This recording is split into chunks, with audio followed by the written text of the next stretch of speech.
All right, now I'm joined by, from the University of Johannesburg, Dr. David Monyai, and from the University of Pretoria, Mr. Edward Mitole. Good evening to you, gentlemen.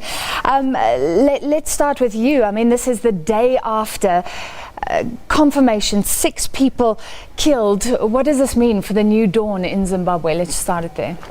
This is a sad situation, a dark chapter on these elections.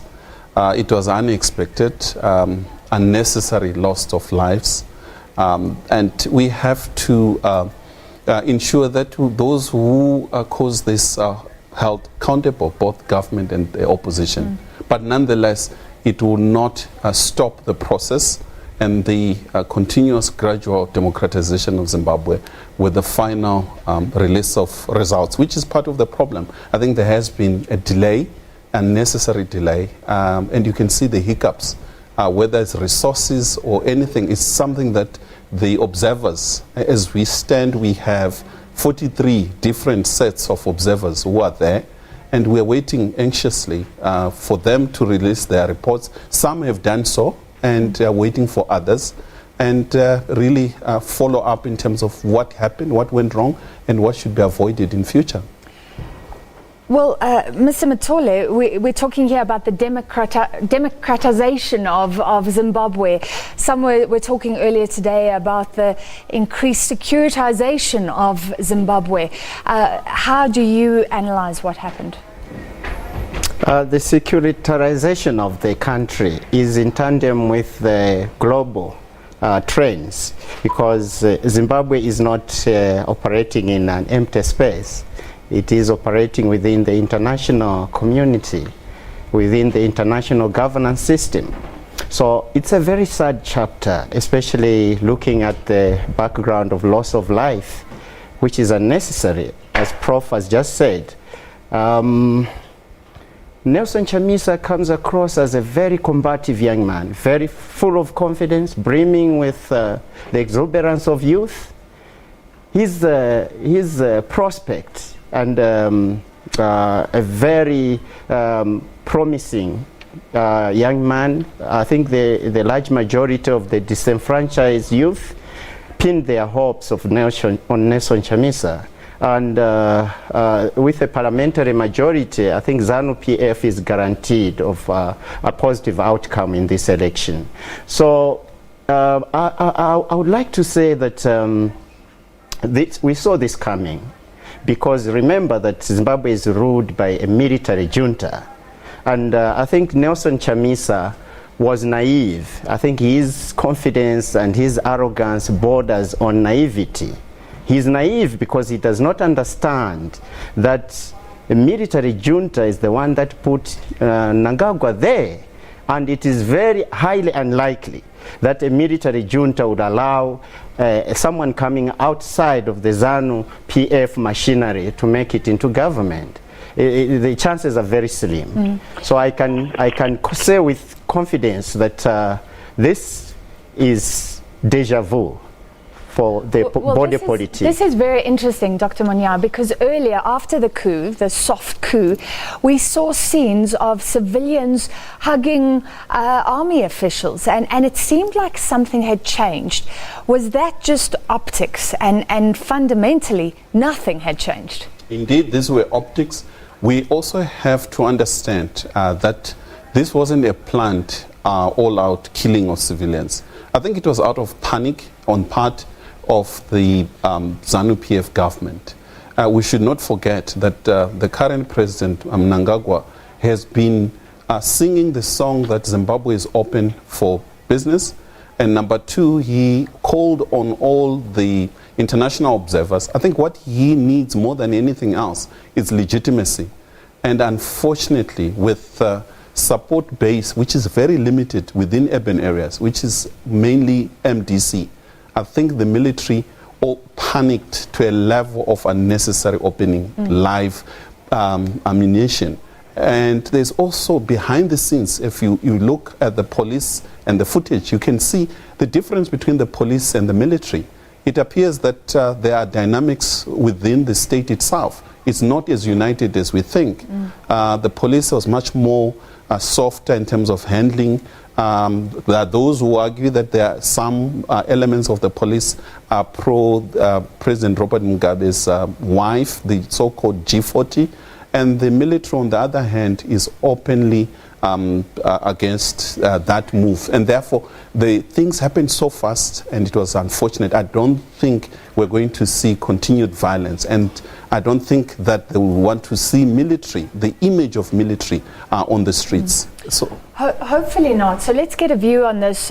We chatted to him yesterday. Brian Kagoro, a Zimbabwean analyst and constitutional law expert, is live for us in Zimbabwe. And Brian, do you agree this was panic on behalf of the army officials, police officials involved, or something more sinister? No, I didn't see any panic. It was a deliberate act. It was intended to send a message. It was intended to intimidate. If you watch the footage carefully, the protesters are running away, and the soldier kneels down and takes aim at protesters who are running away. That's why a good number of them were shot in the back. When you are dealing with these instances, the question you ask is, was force necessary in the first place, or was force justified? So you look at the issue of reasonableness. Understandably, law enforcement officers have to take very quick decisions when they are faced with some danger. So the lethal force used that resulted in 6 people dead. You will ask, what danger did the protesters pose? Were the protesters armed? Of course they were not armed. Were the protesters positioned in a manner where they were posing a danger that couldn't be? Let me stop you there, because I'd like to read out what police said today. They said that 4,000 MDC Alliance supporters besieged the Harare Central District armed with iron bars and bricks, attacking some of the people. Do you believe that's retrospective justification, or does that mean we need to probe more what happened yesterday? If you're going to lie, at least the lies must be sustained by facts. If the protesters, as many, the number that you saw, had beaten ordinary members with iron bars, the hospitals in Harare would be full of injured people who would testify that they were beaten by protesters. And we don't have such testimonies. So either this is a figment of the imagination of those who are making this allegation, or it's just totally untrue. So, in a sense, the issue is you don't want.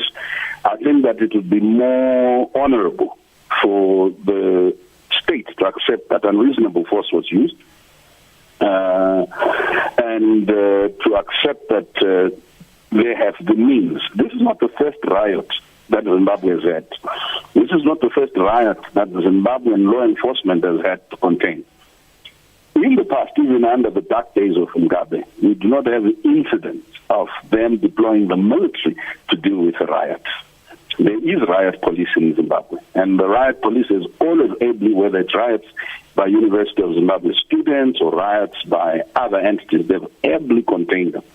And mind you, the so-called MDC protesters, they had a much bigger protest a couple of weeks ago against the ZEC. And we did not hear of the sort of vandalism meriting the use of lethal force. The crowd yesterday was much smaller. It seems to me that the force used was disproportionate. All right, stay with us, Mr. Kagoro from Zimbabwe, and I'd like to come back to both of you gentlemen, but first let's hear and let's clarify something. So Tendai Biti, he's co-leader of the MDC Alliance Coalition, of course this coalition trying to challenge ZANU-PF. He reports this morning that he was wanted by police, and then reports that he was not in fact wanted by police. Tonight they've clarified again that he is wanted for questioning.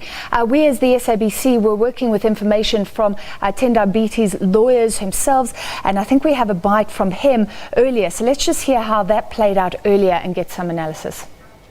We're not criminals at all. And all we've been trying to do is to assert the rights of Zimbabweans to a clean, fair, legitimate election.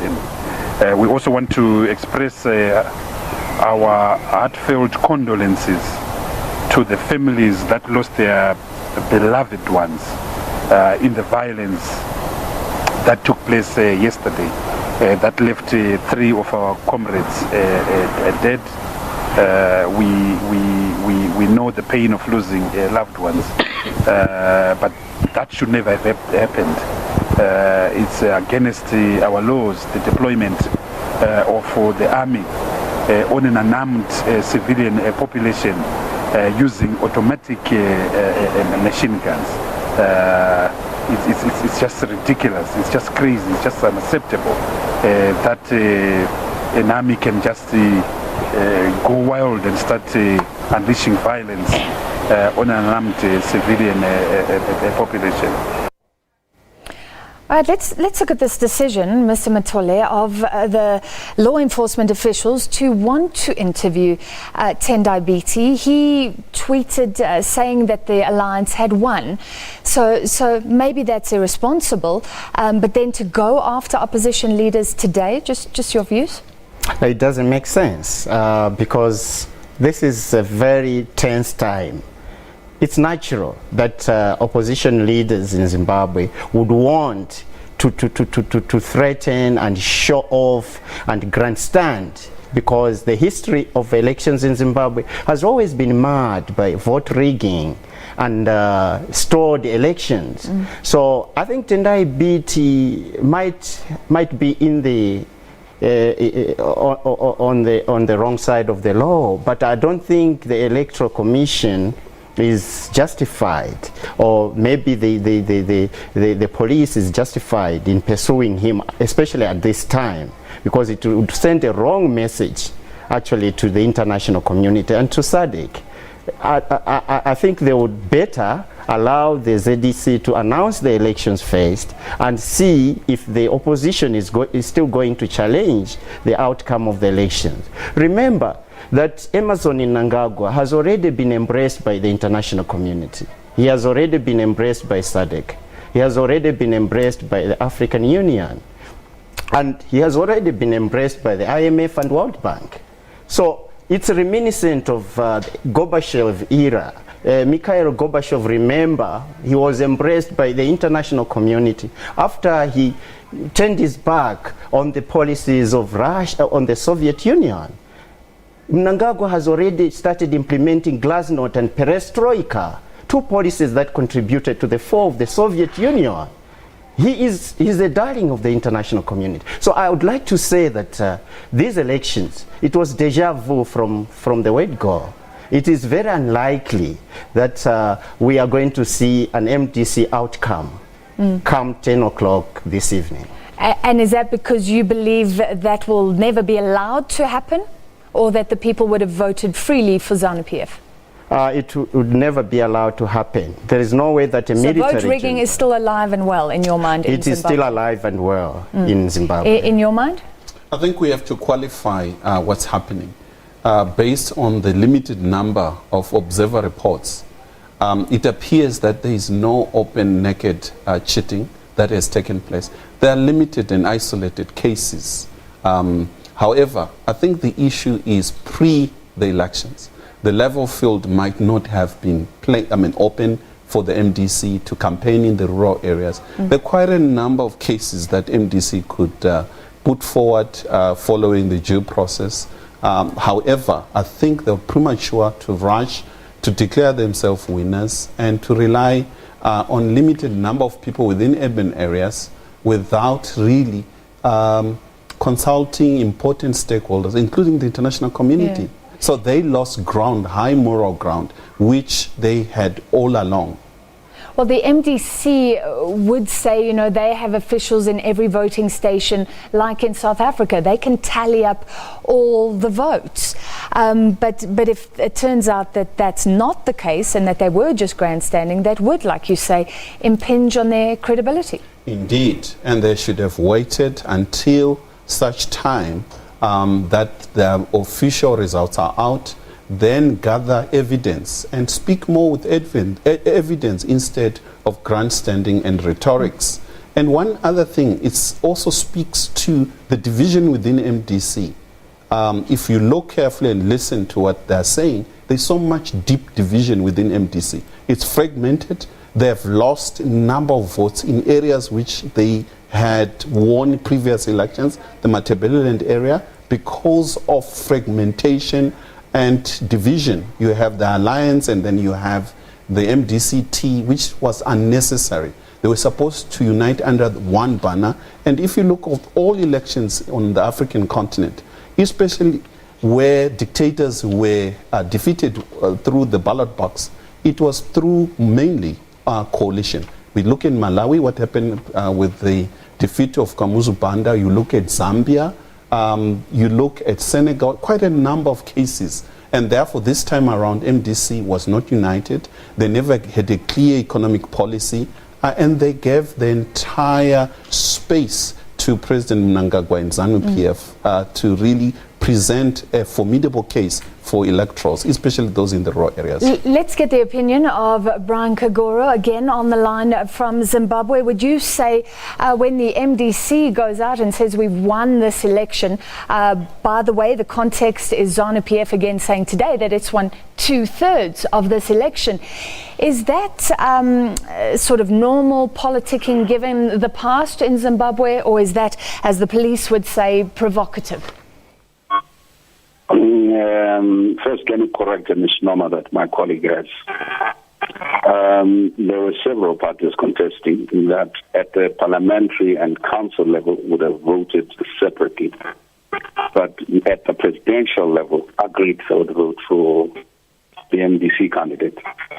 So there's not necessarily a correlation between parliamentary votes and presidential votes. So if you take Marondera West, where you had a split at a parliamentary level, it doesn't follow that at the presidential level there was a split. So his attempt to extrapolate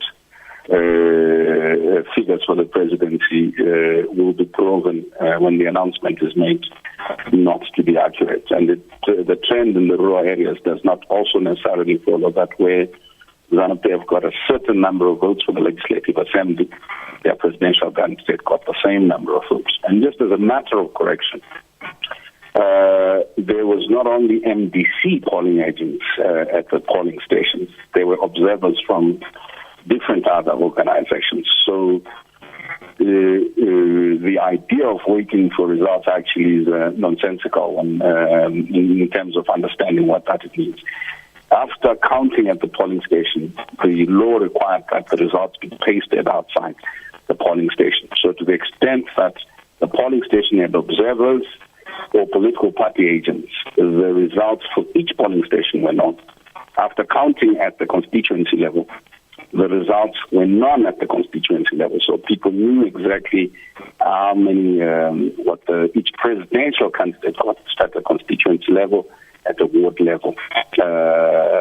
What therefore becomes the process of collation is taking all the information that's coming from the constituencies, that's coming from elsewhere, because these forms are official REC forms. They are equivalent to, so at the constituency level, by the end of counting, which is on the first day, people knew exactly who their member of parliament was and what votes they had received. The process of officially announcing it is akin to any other place in the world, where you wait for the formal body to confirm what you already know, because the results have been issued at the polling station.